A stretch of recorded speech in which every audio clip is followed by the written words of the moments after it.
Menghadapi lawan tangguh berkepandaian tinggi dengan memanggul tubuh Mayang tentu saja sangat berbahaya bagi Gempar Bumi.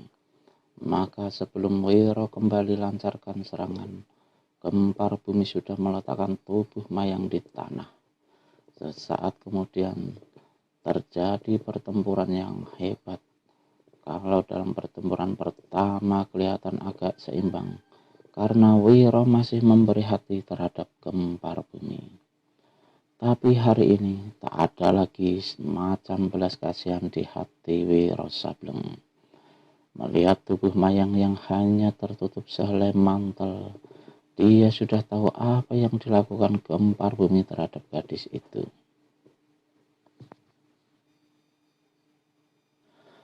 Keris hitam di tangan Gempar Bumi laksana puluhan buah banyaknya. Serangannya mencurah seperti hujan deras. Tak jarang sekaligus dia mengirimkan beberapa buah tusukan dalam satu jurus serangan. Betapapun hebatnya Gempar Bumi, namun segala kehebatannya itu hanya 10 jurus saja sanggup diperlihatkannya.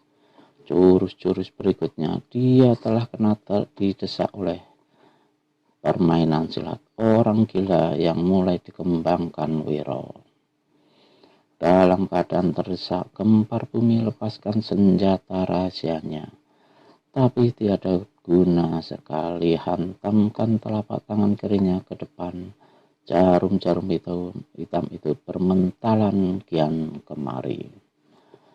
Aku minta tangan kirimu dulu, Gempar Bumi, kata Wiro. Tubuhnya maju cepat ke depan dalam gerakan yang terhuyung-huyung.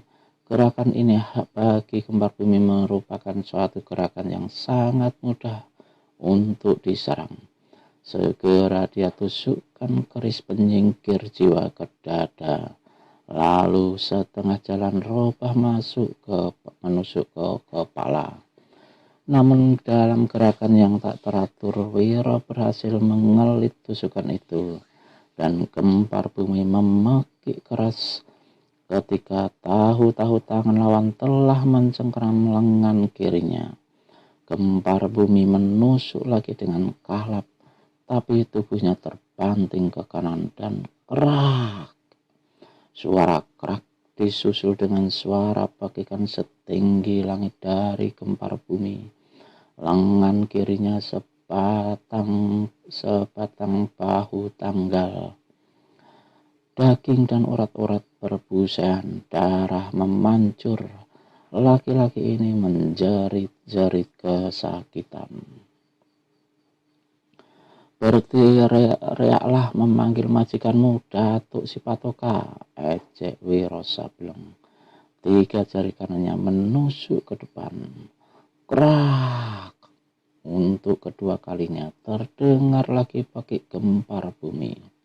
2 buah tulang iganya yang sebelah kanan patah. Kau akan mampus dengan menderita lebih dulu, Gempar Bumi keparat. Kau akan terima imbalan atas dosa-dosa kecilmu. Kembali dengan mengeluarkan jurus orang gila yang dipelajarinya dari tua gila. Wiro tusukkan lagi 2 jari tangan kanannya. Ceras. Gempar Bumi melolong. Biji matanya yang sebelah kanan berbusahan keluar. Tubuhnya terhuyung nanar. Sati, bantu aku, teriak Gempar Bumi. Tapi Sati sudah sejak lama terhampar di muka pintu pondok dalam keadaan pingsan. Kenapa tidak minta bantuan pada setan-setan penghuni sekitar tempat ini? Bukankah kau manusia turunan iblis juga? Bentak Wiro dan melangkah mendekati Gempar Bumi. Gempar Bumi mundur terus. Tiba-tiba kakinya menginjak sesuatu dan tak ampun lagi. Tubuhnya tergelimpang jatuh. Punggung menimpa sesosok tubuh. Mulanya disangkanya tubuh yang terhimpit badannya itu adalah tubuh Sati. Tapi ketika ditolehnya, ternyata tubuh Mayang. Satu pikiran terlintas di gempar bumi, meski bagaimanapun dia tak ada harapan untuk hidup. Pemuda keparat, kau inginkan perempuan ini, ambillah, teriak gempar bumi, dan serentak dengan itu dihujamkannya keris si penyihir jiwa ke dada Mayang.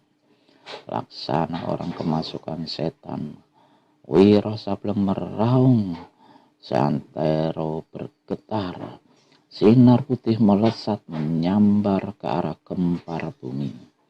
Laki-laki ini coba membuang diri ke samping untuk menghindarkan pukulan sinar matahari itu, tapi sia-sia.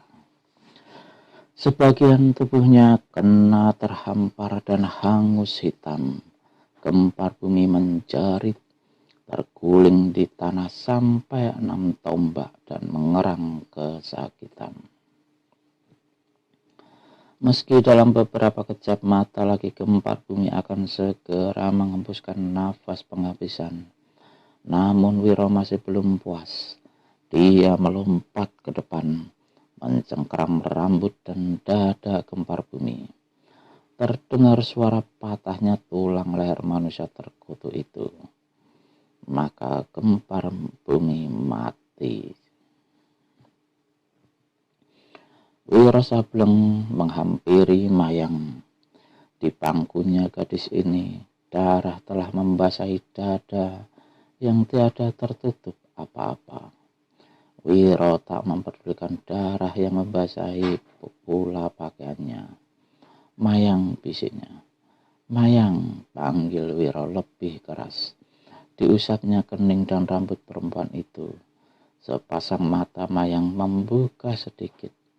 Yang kelihatan lebih banyak putihnya daripada hitamnya. Wiro, kata mata yang sudah mengapur itu, masih sanggup juga mengenali wajah di depannya. Sakit sekali rasanya. Kau akan kuobati, kau akan sembuh, kata Wiro tersendat-sendat. Karena dia tahu kata-katanya itu tak bakal menjadi kenyataan. Mayang juga tahu ajalnya akan sampai. Seulas senyum muncul di bibirnya, dan pada kejap matanya ditutupkan, nafasnya berhenti. Malaikat maut telah mengambil nyawanya. Dia mati dengan tersenyum, masih membayang di bibirnya yang mungil dan agak membuka sedikit. Wiro tak tahu entah berapa lama dia merangkuli tubuh yang tidak bernafas dan mulai mendingin itu. Dia baru sadar ketika di ufuk timur kelihatan sinar terang. Ternyata fajar telah menyingsing. Dipandanginya lagi wajah Mayang di keheningan pagi yang segar. Perlahan-lahan ditundukkannya kepalanya dan diciumnya bibirnya. Bibir yang membuka itu dengan segala rasa kasih dan mesra. Kemudian diangkatnya tubuh Mayang, dibawanya ke pondok. Di pintu pondok tergelimbang tubuh Sati yang masih dalam keadaan pingsan. Wiro gerakkan kaki kanannya, tubuh Sati mencelat mental, dadanya remuk. Dan kalau tadi tubuhnya tak bergerak karena pingsan, maka kali ini tubuh itu tak berkutik lagi tanpa nafas. Di dalam pondok, Wiro menemui mayat seorang perempuan tua. Dia tak tahu siapa perempuan tua ini adanya, tapi sepintas lalu saja Wiro sudah maklum bahwa perempuan tua itu seorang yang berilmu tinggi dari golongan putih. Karenanya sesudah menggali kubur Mayang, digalinya lagi sebuah kubur lain untuk perempuan tua itu. Dan bila sang surya muncul menerangi jagat raya, maka di muka pondok di tepi sungai itu kelihatan 2 buah kuburan saling berdampingan. Matahari berada di titik tertingginya. Tanda saat itu tengah hari tepat. Angin dari barat bertiup keras, menggoyang dan melambai-lambaikan segala daun-daun pepohonan, hingga menimbulkan suara gemerisik yang keras. Wiro Sableng berdiri di satu pedataran tinggi. Tak dipedulikannya keterikan sinar matahari. Tak diacuhkannya butir-butir keringat yang turun mendekati alis matanya yang tebal. Juga tak diperdulikannya hembusan angin yang keras seperti tak terdengar di telinganya. Suara gemerisik daun-daun pepohonan. Sepasang mata dan perhatian Wiro tertuju lurus-lurus ke depan. Jauh di hadapannya menjulang sebuah bukit putih. Di sebelah timur kaki di hadapannya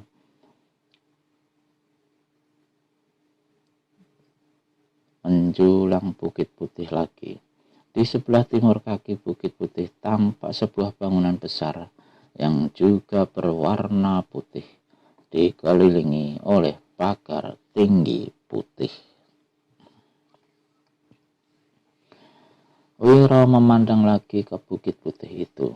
Dia tahu bukit itu kalau didekati bukan lain dari tumpukan tulang belulang dan tengkorak manusia yang jadi korban Datuk Sipatuka dan anak buahnya. Berapa ribu manusia yang telah menjadi korban keganasan itu. Betapa ribu tulang belulang dan tengkorak manusia ditumpuk demikian rupa, hingga kemudian menjadi sebuah bukit yang mengerikan. Bukit Tambun Tulang. Wiro memperhatikan baik-baik rumah besar dan sekitarnya. Rumah besar ini beratap seperti tanduk kerbau. Pada masing-masing ujung terdapat sebuah tangga, sedang di bagian samping terdapat lagi 4 buah tangga yang menghubungkan tanah dengan pintu rumah besar, yang membuat Wiro Sableng merasa aneh karena matanya tidak melihat seorang manusia pun, baik di dalam atau di luar pagar putih yang tinggi itu. Kenapa suasana begini tenangnya di tempat yang dikabarkan paling mengerikan dan membawa maut? Atau mungkin itu bukan bukit Tambun Tulang yang di hadapannya? Wiro tak mau membuang waktu lebih lama untuk tenggelam dalam segala macam pikiran sebegitu rupa. Diperbaikinya letak kapak maut naga geni 212 yang tersisip di pinggang di balik baju putihnya. Kemudian diambilnya buntalan yang terletak dekat kakinya dan sekali berkelebat, dia sudah membuat sejauh 8 tombak. Terus lari laksana tiupan angin menuruni lereng pedataran tinggi. Ketika dia sampai ke pagar putih itu, suasana masih tenang-tenang saja, seperti sedia kala. Dan waktu memandang ke depan, terkejutlah Wiro.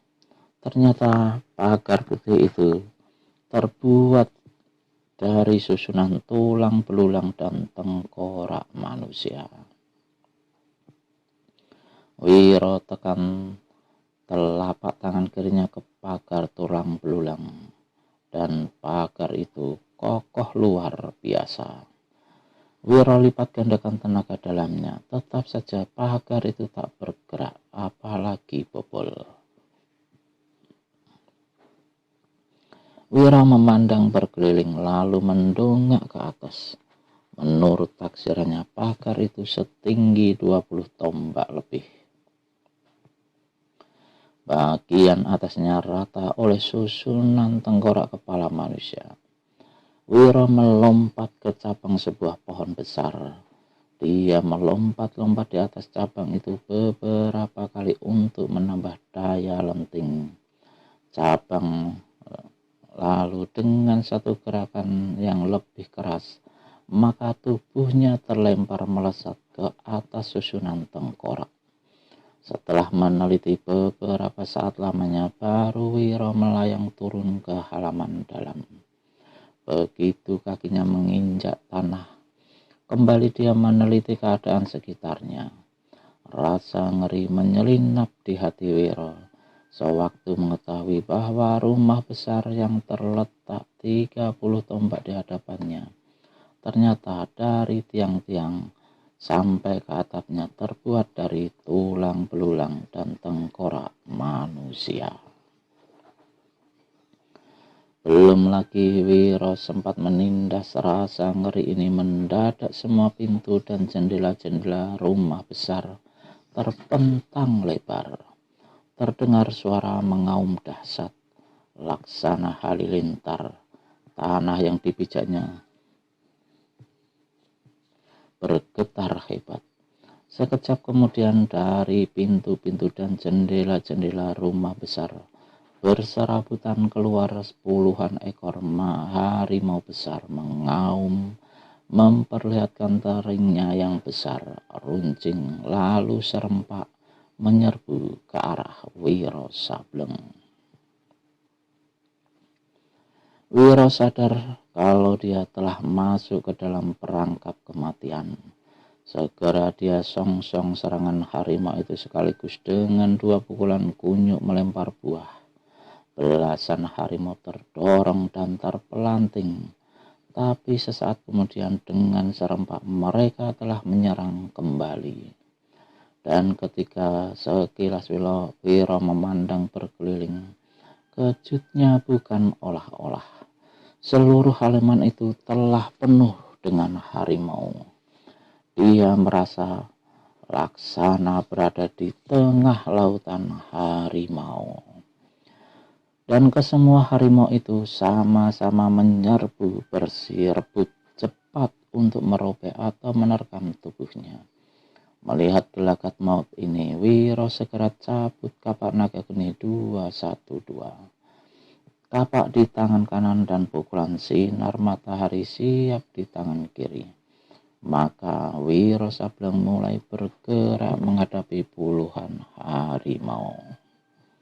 Melihat kilauan dan angin deras ganas yang keluar dari kapak naga geni 212, binatang-binatang ini tampak tertegun dan bersurut mundur, tapi cuma beberapa detik saja.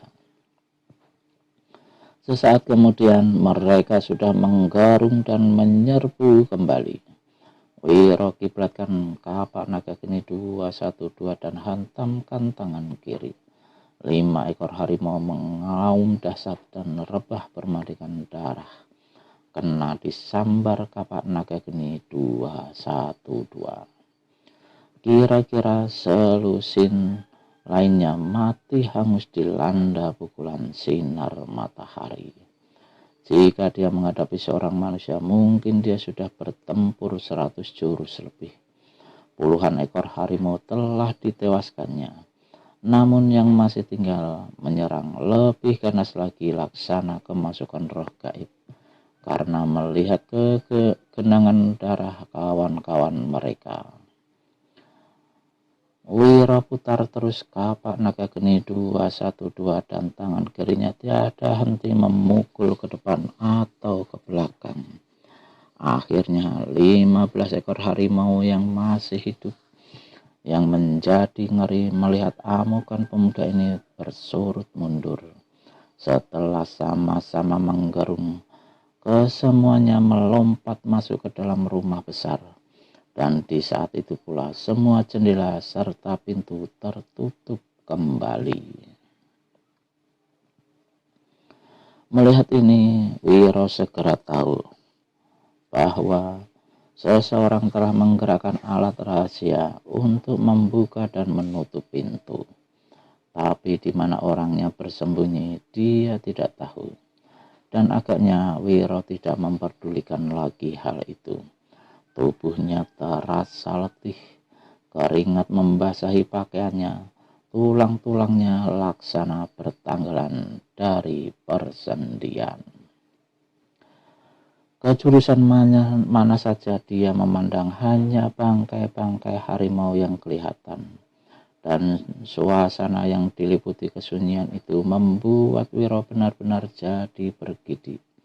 Keletihan membuat dia duduk terhenyak di tanah sambil mengatur jalan nafas dan darah, serta mengembalikan tenaganya. Kedua matanya senantiasa berlaku waspada. Entah perangkap apa yang bakal menghadangnya. Saat dirasakannya kekuatan sudah pulih, maka Wiro segera menyelidiki keadaan rumah besar, tempat sarang harimau-harimau itu. Tak kelihatan tanda-tanda adanya manusia di situ, tapi Wiro yakin bahwa setiap gerakannya pasti tengah diawasi orang dari tempat yang tersembunyi. Sementara itu kedua kakinya telah kotor oleh genangan darah harimau dan tanah yang sudah menjadi lumpur akibat darah binatang-binatang itu. Wiro Sableng akhirnya hentikan penyelidikan. Dia mendongak ke atas. Dengan kerahkan tenaga dalam, dia berteriak, "Datuk Sipatoka, beginikah caranya kau menyambut tamu yang datang untuk menyelesaikan urusan? Harap keluar, perlihatkan dirimu." Baru saja Wiro berteriak, begitu tiba-tiba dirasakannya tanah berlumpur yang dipijanya bergetar. Kedua kakinya laksana disedot. Wiro melompat ke salah sebuah tangga rumah besar yang terbuat dari tulang. Kejutnya bukan alang kepalang. Halaman di mana bergelimpang puluhan harimau itu kelihatan mencekung, memanjang dari utara ke selatan, dan pada pusatnya membentuk sebuah lubang besar. Telinganya menangkap suara bergeregetan. Rumah besar di mana dia berada sedikit demi sedikit amblas, sedang bangkai-bangkai harimau bergelindingan ke pusat cekungan. Gendeng, maki Wiro. Cepat-cepat dia melompat ke atas atap rumah yang berbentuk tanduk kerbau, dan dari sini melompat lagi ke puncak pagar tengkorak. Ketika dia sampai di atas puncak pagar dan memandang ke bawah, seperti mimpi dia rasanya. Rumah besar dan bangkai-bangkai harimau lenyap. Yang kelihatan kini sebuah halaman rata yang tertutup rumput hijau. Wiro menggosok matanya, digigitnya bibirnya. Terasa sakit. Dia tidak bermimpi. Tapi bagaimana keanehan ini bisa terjadi? Dalam selubungan rasa heran dan terkejut itu, tiba-tiba dia melihat sebuah pintu di kaki pagar sebelah timur. Tadi sama sekali tidak dilihatnya pintu itu. Kini kenapa tahu-tahu sudah terpampang begitu rupa. Lagi-lagi keanehan yang tak bisa dimengerti oleh Wiro. Dan mendadak pintu itu terbuka. Wiro cepat raba kapak naga geni 212-nya. Namun yang muncul bukan bahaya yang dikhawatirkannya, tapi dua orang gadis jelita berpakaian kuning bergemerlapan ditimpa sinar matahari. Keduanya melangkah di halaman berumput dan berhenti tepat di tengah-tengah. Mereka mendongak ke arah ujung pagar tempat Wiro berdiri dengan bantalan di tangan kiri. Lalu salah seorang di antaranya berseru, "Tamu berpakaian putih-putih, silahkan turun." "Kalian siapa?" tanya Wiro. "Kami adalah pesuruh-pesuruh Datuk Sipatoka." "Kalau begitu katakan bahwa aku hendak bertemu dengan dia. Turunlah. Kami antarkan kau padanya." Wiro berpikir sejenak. Seruan darah jelita itu kerasnya bukan main, menggetarkan pagar tulang belulang di mana dia berada. Bukan mustahil, dengan mengandalkan kedua darah berbaju kuning ini, musuh hendak memasang perangkap baru baginya. Suruh saja Datuk Sipatoka datang ke sini, ujar Wiro. Jelas kelihatan perubahan pada wajah kedua darah berpakaian kuning. Nyalimu besar sekali, tapi mengapa disuruh turun untuk diantar menghadap Datuk Sipatoka? Kau tak mempunyai keberanian sama sekali. Sialan, kalau aku tak punya keberanian masakan mau datang kemari. Lekas panggil datukmu, katakan aku membawa oleh-oleh bagus untuknya. Kedua darah berpakaian kuning kerutkan kening. Yang seorang yang sejak tadi berdiam diri, tiba-tiba buka mulut keluarkan suara. Sekali kau bisa datang ke sini, jangan kira sanggup keluar hidup-hidup. Wiro Sableng tertawa. Setiap ada datang, mesti ada pergi. Setiap ada masuk, mesti ada keluar. Si baju kuning mendengus. Apa matamu buta? Tidak melihat keadaan sekitarmu? Wiro tersentak dan memandang berkeliling. Tak ada hal-hal yang mencurigakan yang dilihatnya, tapi hidungnya mencium hawa aneh yang membuat sendi-sendi di sekujur tubuhnya menjadi linu kesemutan dan jantungnya bergetar. Ditelitinya lagi keadaan sekelilingnya, dan kali ini terkejutlah dia. Sekeliling pagar tinggi itu terselimut semacam asap tipis yang tak akan kelihatan bila tidak diperlihatkan sungguh-sungguh. Asap tipis ini aneh yang membuat hawa tercium oleh Wiro. Di bawahnya terdengar suara bergelak sang darah baju kuning. Sekali kau berani melompat, coba menerobos asap 1000 tulang itu, kau akan lumpuh cacat seumur hidup. Lekas turun. Wiro tahu bahwa ucapan itu bukan sekedar untuk menakut-nakutinya. Dia telah rasakan sendiri kehebatan asap itu. Pemandangannya agak berkunang-kunang, sedang debaran jantungnya bertambah keras. Heran, padahal dia telah digembleng sedemikian terhadap racun. Tapi mengapa asap 1000 tulang itu masih sanggup mempengaruhinya? Dengan keretakan rahang, Wiro Sableng melompat turun. Untuk beberapa detik lamanya dia saling pandang dengan kedua darah baju kuning, dan dalam hatinya Wiro berkata, buset, gadis-gadis begini cantik, jadi pesuruh Datuk Sipatoka, geblek. Agaknya kedua gadis pun telah terpesona melihat kegagahan tampang Wiro. Namun yang seorang segera membentak, lekas ikut kami. Awas kalau kalian menjebakku, kalian akan mampus percuma. Peringatkan Wiro.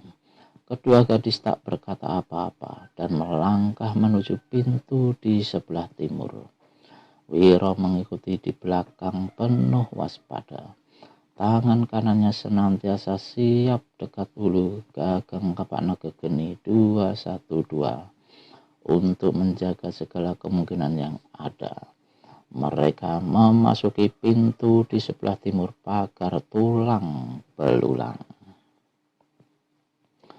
Begitu masuk, pintu tertutup dengan sendirinya. Wiro melipat gandakan kewaspadaannya.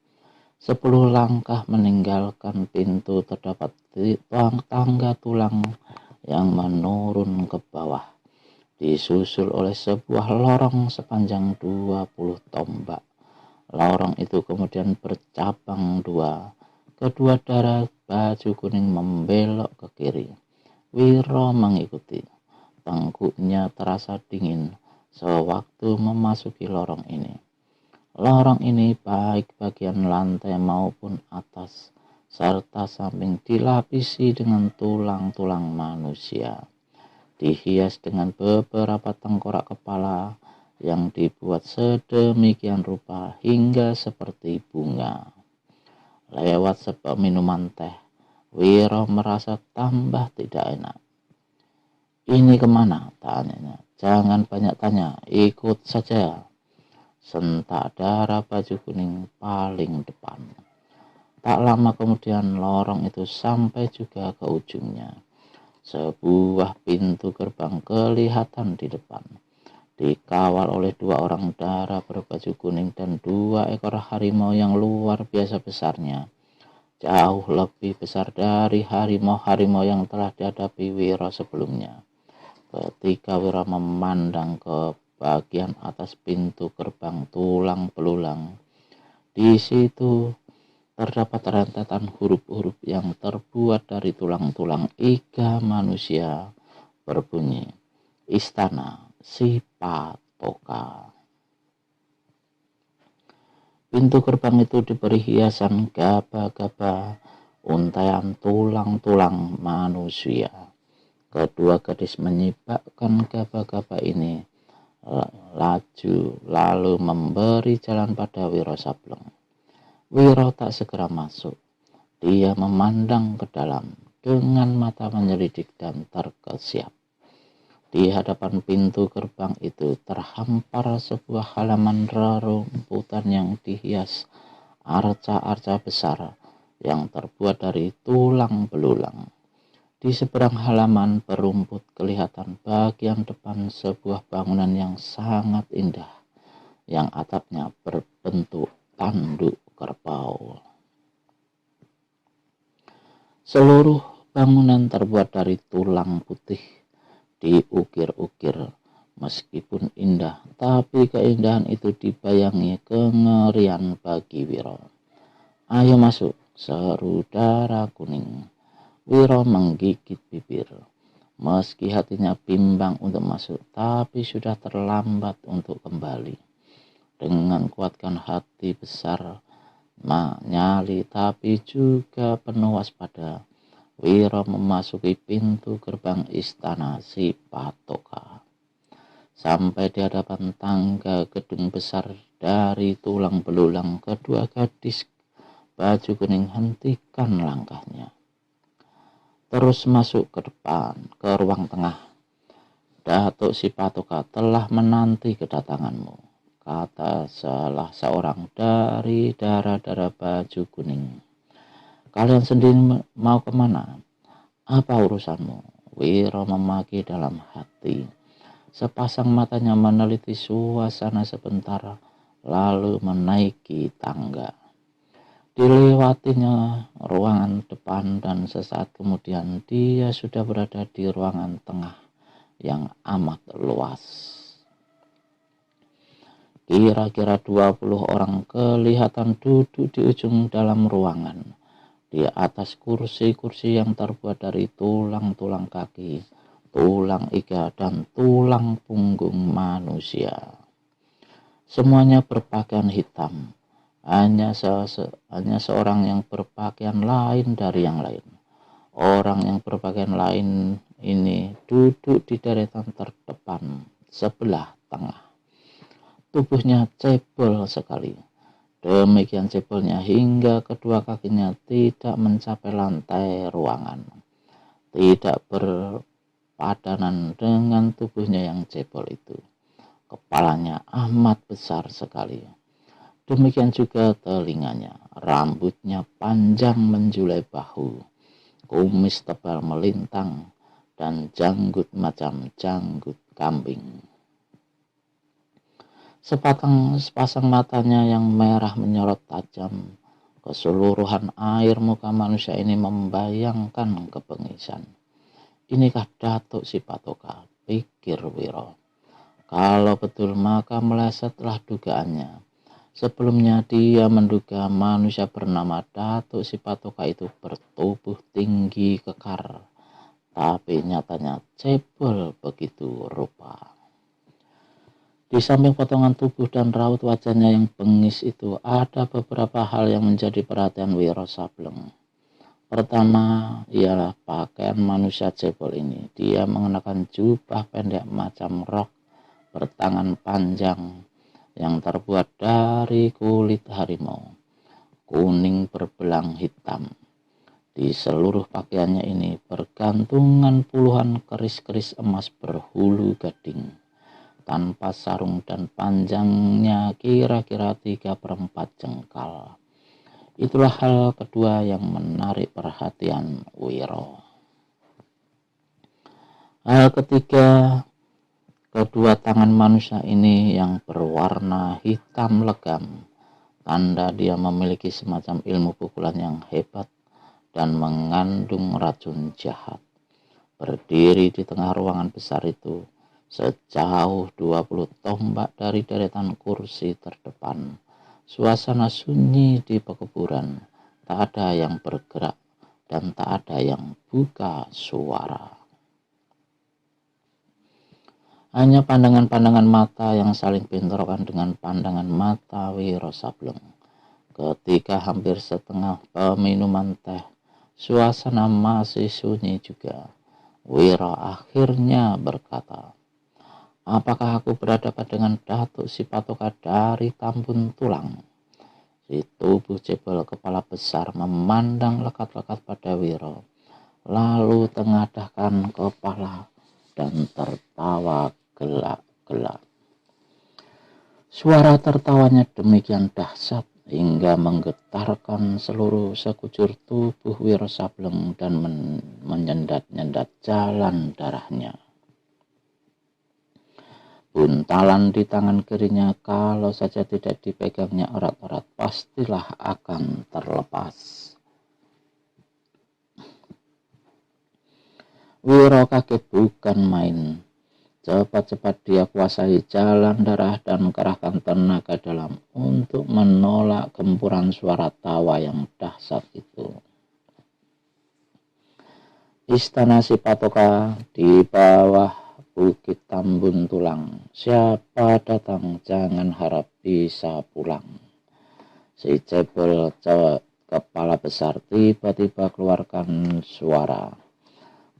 Kata demi kata yang diucapkannya itu laksana genta yang memukul jalan pendengaran Wiro Sableng.